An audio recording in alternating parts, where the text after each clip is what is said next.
Good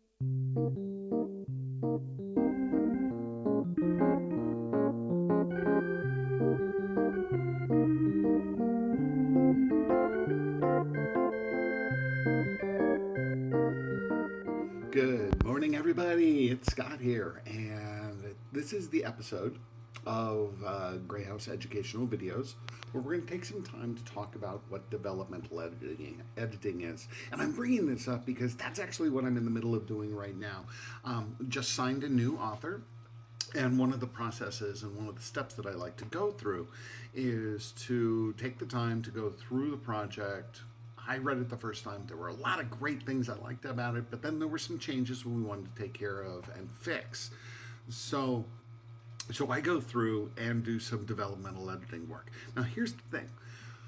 When we're looking for submissions, we're looking for something that we can actually fix, that we can make some changes for. There's a lot of times that I'll see a project and I'll think, maybe the writing's good, but to fix this is going to require a complete overhaul of the project. And we don't want to get to that point.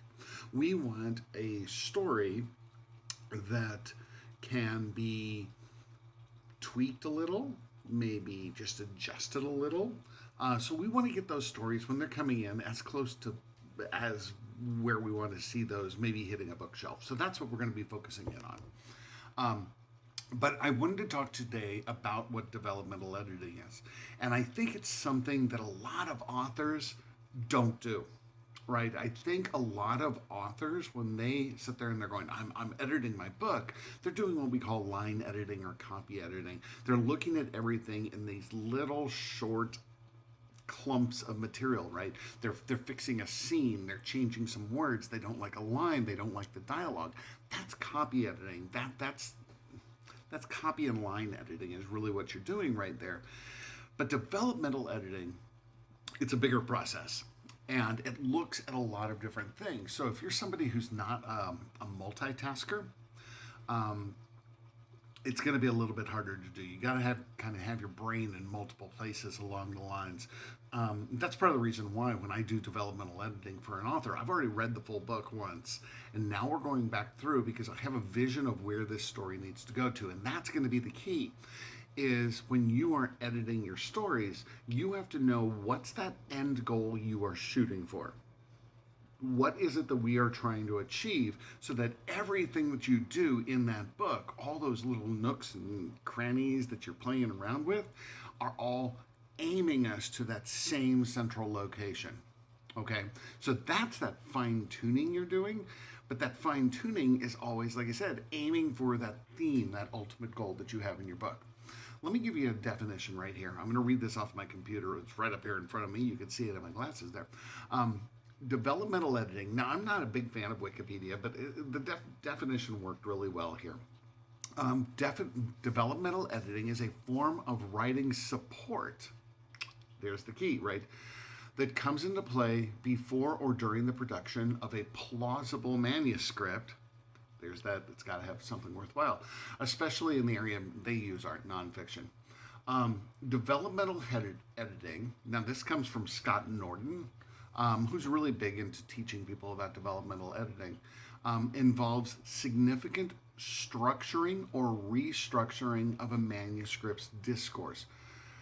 Developmental editors are a type of language professional, and I like that, right? I'm going to keep going through here and tell you kind of what a work of a developmental editor is. It says a developmental editor would guide an author in conceiving the topic, planning, overall structure, and developing an outline, may coach the author in their writing chapter by chapter. That's what developmental editing is. So as you're looking at your stories, as you're thinking about where your story needs to go to, like I said, all those little tweaks and turns and the changes that you're going to make have to go towards that final theme. Now, if you're somebody who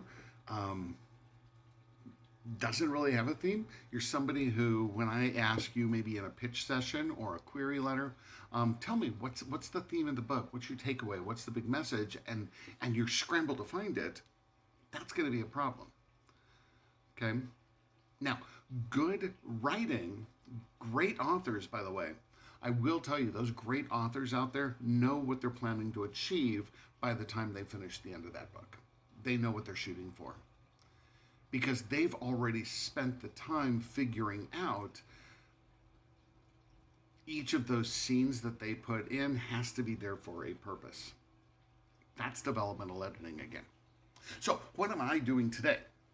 So, I've already read the first 50% of the book. So, this particular book, we had two issues, two major things that we had to fix to make this thing just a little bit better. Two major things.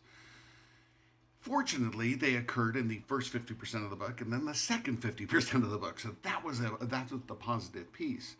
So what I'm doing is that as I've already read through the first 50%, I'm finding the areas in that book where this author had mentioned things in the second 50% that we can bring from that back half, move it to the front. Just literally copy and pasting. Now that's where your brain has to be able to think beyond the page that's right on your screen. Okay, if you can't think beyond that, if you're only looking at that page and you're only thinking about that, that's the issue. So as I'm sitting there, as I read through this, I spent the last 2 days looking through her project. I knew the scenes that we're going to pull from the second half of the book, right? I'm able to sit there and think, okay, remember that scene in fill in the blank? We got to pull the pieces from that and insert it here. So I'm going to be able to give her those references. And when you're, like I said, when you're editing now, if you're editing for a friend and you're doing that developmental editing, you got to be able to think that way. You've got to be able to say, let's go back and do some tweaking. The reality is, if it's a good book, I'm just trying to think of the right word there. If it's a really, really good book, then the developmental editing is not going to be major. You're not going to see all these huge things you have to do. Where you run into problems with editing somebody's book and you're thinking, oh my gosh, I got to do this, I got to do this, got to do this, got to do this, you got to make all these different changes. What that's telling you is that book, that author probably didn't have that theme. They didn't have that direction that you're looking for. So here's what I want you to do.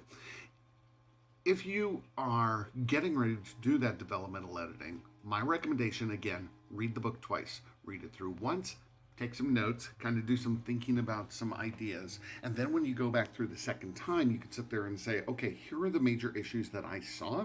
Let me tell you how we're going to try to tweak these, and then go back through and figure out where you're going to make those changes. That's going to be the important one. Now, if you're an author, what I want you to do today, before you go back to your writing and anything else, I want you to ask yourself, what's the big takeaway? What is that ultimate goal that you want your book to achieve by the time you get to the end? Remember, going back to my little definition right here, that developmental editor is working to achieve that concept, to get that author and guiding that author to conceiving that concept that they wanted at the very end, right? I want you to go back and see if you can figure out what yours is.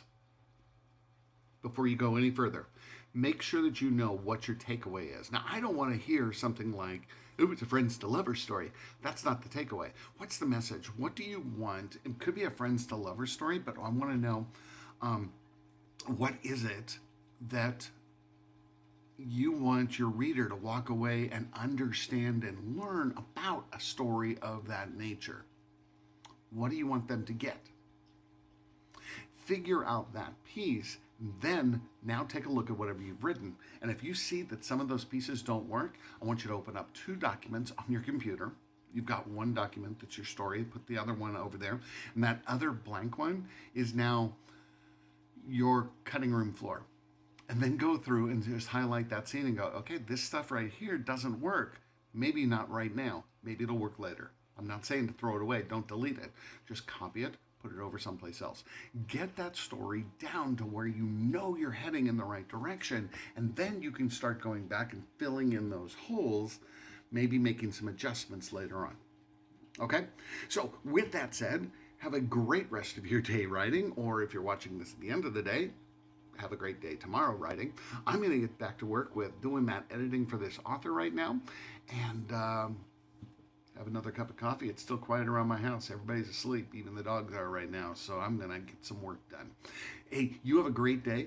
Remember, as always, make sure that you subscribe to this video.